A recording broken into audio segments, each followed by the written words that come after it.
दवा तो हम सब लेते हैं ना, पर कभी सोचा है कि उस छोटी सी गोली के अंदर असल में होता क्या है? आज इसी की तह तक जाएंगे। हाँ, हमें ये तो पता है कि ये गोली हमें ठीक करने के लिए है, पर सवाल ये है कि ये असल में बनी किस चीज़ से है? मतलब जो दवा हमें ठीक करती है, उसके अलावा और क्या-क्या होता है इसमें? तो यहीं पर एंट्री होती है फार्मास्यूटिकल्स की, यानी औषधीय सहायकों की। इन्हें आप दवा की दुनिया के सपोर्टिंग एक्टर्स की तरह समझ सकते हैं। मतलब इनका खुद का कोई औषधीय असर नहीं होता, लेकिन इनके बिना जो असली हीरो यानी हमारी दवा है, वो अपना काम कर ही नहीं सकती। चलिए, तो फिर इस मामले में थोड़ा और गहरा उतरते हैं और शुरुआत करते हैं एक ऐसे फैक्ट से जो शायद चौंका दे बाकी का 99%। जी हाँ, बिल्कुल सही सुना। ज्यादातर दवा में असली दवा के अलावा बहुत कुछ होता है। जरा सोचिए, एक आम गोली का 90% से भी ज्यादा हिस्सा सिर्फ इन औषधीय सहायकों से बना हो सकता है। ये तो बहुत बड़ी बात है। तो सवाल उठता है कि भाई, अगर दवा का इतना छोटा सा हिस्सा ही काम करता है, तो बाकी इन सब चीजों की आखिर जरूरत ही क्यों है? तो इन 90% की जरूरत क्यों पड़ती है? देखिए, सबसे पहली वजह है दवा को असरदार बनाना। ये सिर्फ दवा बनाने की बात नहीं है, ये इस बात का विज्ञान है कि दवा शरीर में ठीक उस जगह तक कैसे पहुंचे जहां उसे पहुंचना चाहिए। तो पहली मुश्किल ये है, जो एक्टिव दवा होती है ना, उसकी एक खुराक बहुत ही ज्यादा छोटी हो सकती है, माइक्रोस्कोपिक लेवल पर। अब इतनी छोटी सी चीज से गोली बनाना या उसे हाथ में पकड़ना प्रैक्टिकली नामुमकिन है। और इसका समाधान है डाइलुएंट्स, जिन्हें हम तनुकारक भी कहते हैं। ये एजेंट, जैसे कि स्टार्च या लैक्टोज, एक तरह से फिलर्स का काम करते हैं।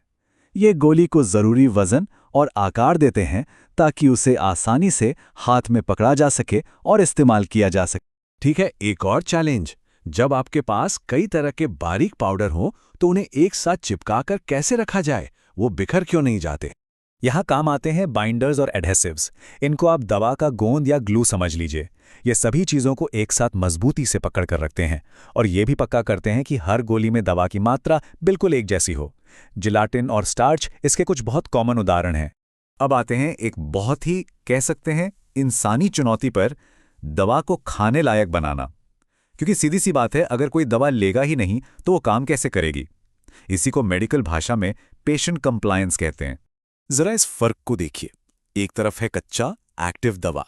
इसका स्वाद अक्सर बहुत कड़वा होता है, इसमें से एक अजीब सी केमिकल वाली गंध आ सकती है और देखने में भी ये कुछ खास नहीं लगता। और दूसरी तरफ है हमारी तैयार दवा, जिसका स्वाद मीठा या न्यूट्रल होता है, खुशबू अच्छी होती है या होती ही नहीं, और रंग भी एक जैसा और देखने में अच्छा होता। ये जो कमाल का बदलाव है ना, ये होता है ऑर्गेनोलेप्टिक एजेंट्स की वजह से। ये वो सहायक हैं जो दवा के स्वाद, उसकी गंध और वो कैसी दिखती है, इन सब चीज़ों को बेहतर बनाते हैं ताकि लोग उसे बिना किसी झिझक के ले सकें। और ये कोई तुक्केबाजी नहीं है, इसके पीछे भी पूरा विज्ञान है। देखिए, अलग अलग तरह के स्वाद को दबाने के लिए अलग अलग फ्लेवर्स का इस्तेमाल होता है। जैसे कड़वे स्वाद को छिपाने के लिए वनीला, पुदीना या चेरी का इस्तेमाल होता है, तो खट्टे स्वाद के लिए रास्पबेरी या नींबू का। तो ये सब इतना जरूरी क्यों है? बात बहुत सीधी है। कोई दवा जिसका स्वाद इतना खराब हो कि उसे खाया ही ना जा सके, वो दवा किसी काम की नहीं है।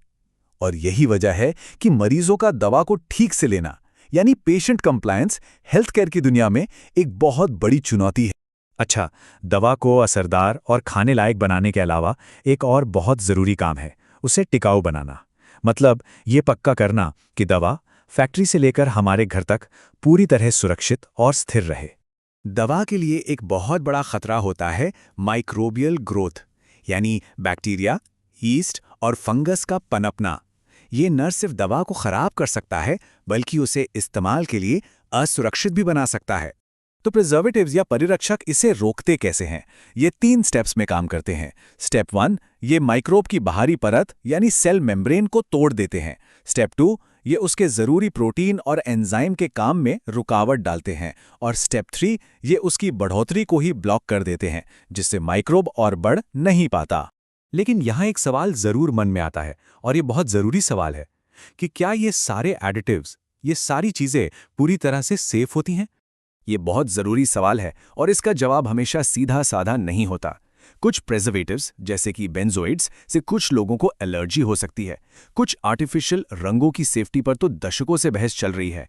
और BHA जैसे कुछ एंटीऑक्सीडेंट्स को कुछ स्टडीज में लिवर की परेशानियों से भी जोड़ा गया है। तो इन सब बातों के बाद हम कह सकते हैं कि ये हैं दवा के असली गुमनाम हीरो। और ये दिखाता है कि दवा की हर एक खुराक के पीछे विज्ञान का कितना बड़ा कमाल छिपा होता है। गोली को आकार देने और उसे बांध कर रखने से लेकर उसके स्वाद को बेहतर बनाने और उसे लंबे समय तक सुरक्षित रखने तक, ये सहायक चीजें ही मॉडर्न मेडिसिन का वो अदृश्य ढांचा है जिसके बिना वो खड़ी ही नहीं हो सकती। तो अगली बार जब दवा की शीशी खुलेगी तो क्या उसमें सिर्फ एक गोली नजर आएगी या फिर विज्ञान का एक छोटा सा शाहकार? उम्मीद है अब देखने का नजरिया थोड़ा जरूर बदलेगा। इस चर्चा में शामिल होने के लिए शुक्रिया।